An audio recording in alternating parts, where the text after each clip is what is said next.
Tu peux connaître une chose que tu ne dois pas dire. On ne dit pas tout ce qu'on voit.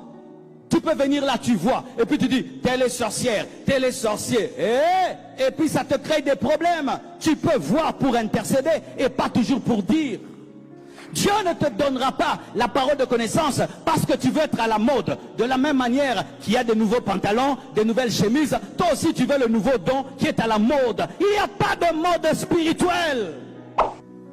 C'est rare que j'entende quelqu'un aller sur une montagne demander l'humilité, demander la douceur, demander la maîtrise de soi, demander l'amour. C'est rare de voir un jeune qui vient dans ton bureau qui te dit, pasteur, prie pour moi, je n'ai pas assez d'amour.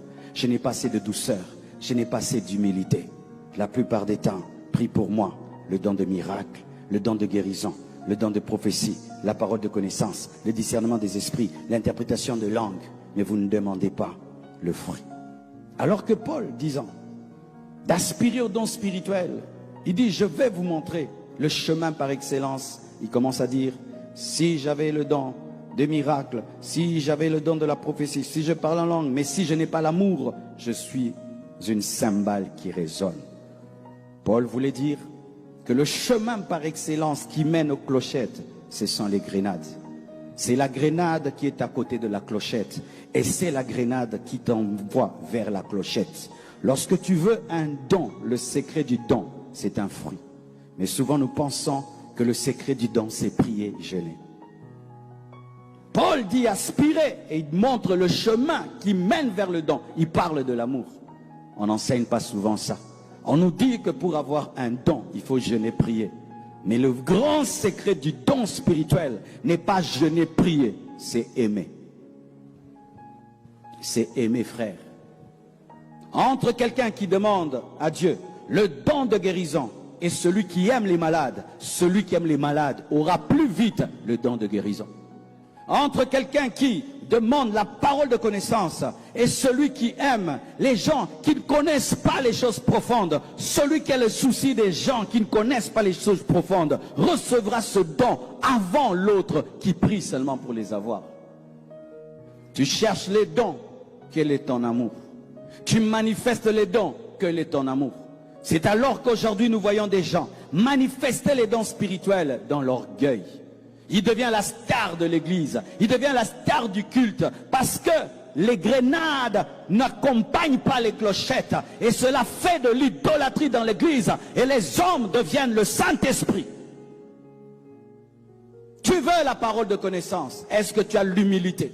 Tu veux la prophétie. Est-ce que tu as l'amour? Tu veux les signes, les prodiges et les miracles. Est-ce que tu as la fidélité? Tu veux que Dieu t'utilise puissamment. Est-ce que tu es brisé? Les jeunes ne veulent pas le brisement. Ils veulent l'utilisation. Alors que Dieu brise avant d'utiliser. Dieu brise avant d'utiliser. Avant de s'aimer la sémence dans la terre, on brise la terre, on sarcle la terre, on bêche la terre et puis on sème. Avant que Dieu ne t'utilise, il va te bêcher, il va te sarcler, ensuite il va s'aimer. Quel est le niveau de ton brisement? Et j'ai remarqué, nous avons oublié qu'il y a 9 dons spirituels.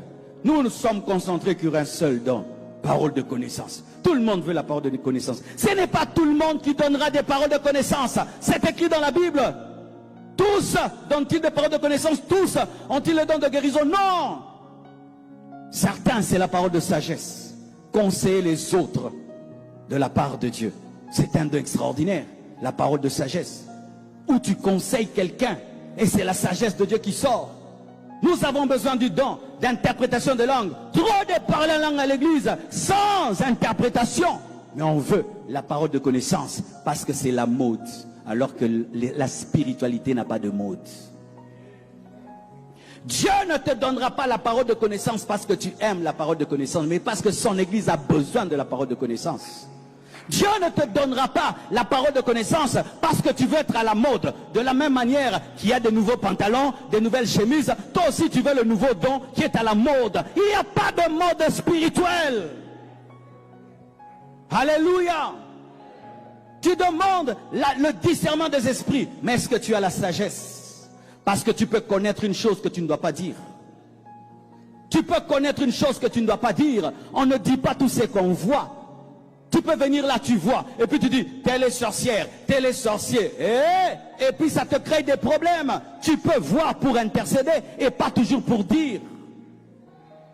Donne-moi la main. Tu es en train de prêcher comme ça.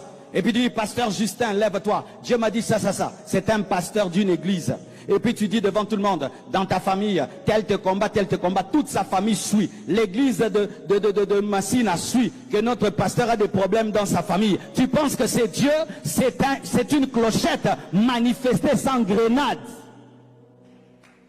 Jeune homme, tiens-toi debout. Non, toi tu doutes des prophéties. Dieu me dit tu te masturbes. Tu dis à quelqu'un qui se masturbe dans le monde entier, quand il va rentrer à la maison, on va l'appeler masturbateur. À l'école masturbateur. Qu'est-ce que Dieu a gagné dans cela? C'est la manifestation des clochettes sans grenade. Dieu ne parle pas ainsi.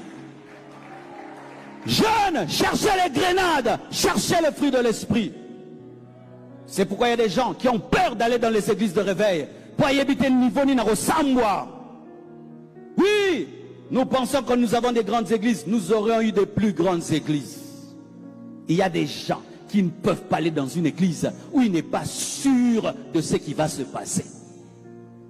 Nous sommes sur internet en direct. Donc si j'ose te tenir debout là et de dire quelque chose sur toi, c'est parti jusqu'à Bagdad. Mais nous prophétisons, nous oublions qu'il y a des caméras qui nous regardent. Nous divulguons la vie des gens sans tenir compte. Est-ce que toi tu aimerais ça? Toi tu aimerais, quand tu prophétises tes péchés à la caméra, quand tu prophétises le problème de ta famille à la caméra, quand tu prophétises tes propres secrets à la caméra, et qu'on cite même les noms de tes amis qui ne sont pas là, et quand tu sors, tu as des problèmes avec tes amis. La compassion. Frère, si tu as décidé comme ça, tu fais ça, on te coupe le son. Si tu... Donne-moi la main, Mais je ne suis pas contre la prophétie. Pas du tout. Pas du tout. Si tu reçois quelque chose sur le pasteur Justin, qui peut l'humilier, ou qui peut faire des choses, tu dis, homme de Dieu, après le culte, voyez-moi au bureau. Les bureaux sont construits pourquoi? Et il va au bureau. Et là, tanda enyo soro, tanda, me binomi balé, lolé nende sotinda biso, to loba nyonso, bisike faut pas que loba, poba loba comme naka. Et beaucoup de jeunes, vous êtes dans l'orgueil. C'est pourquoi tu prophétises pendant une année.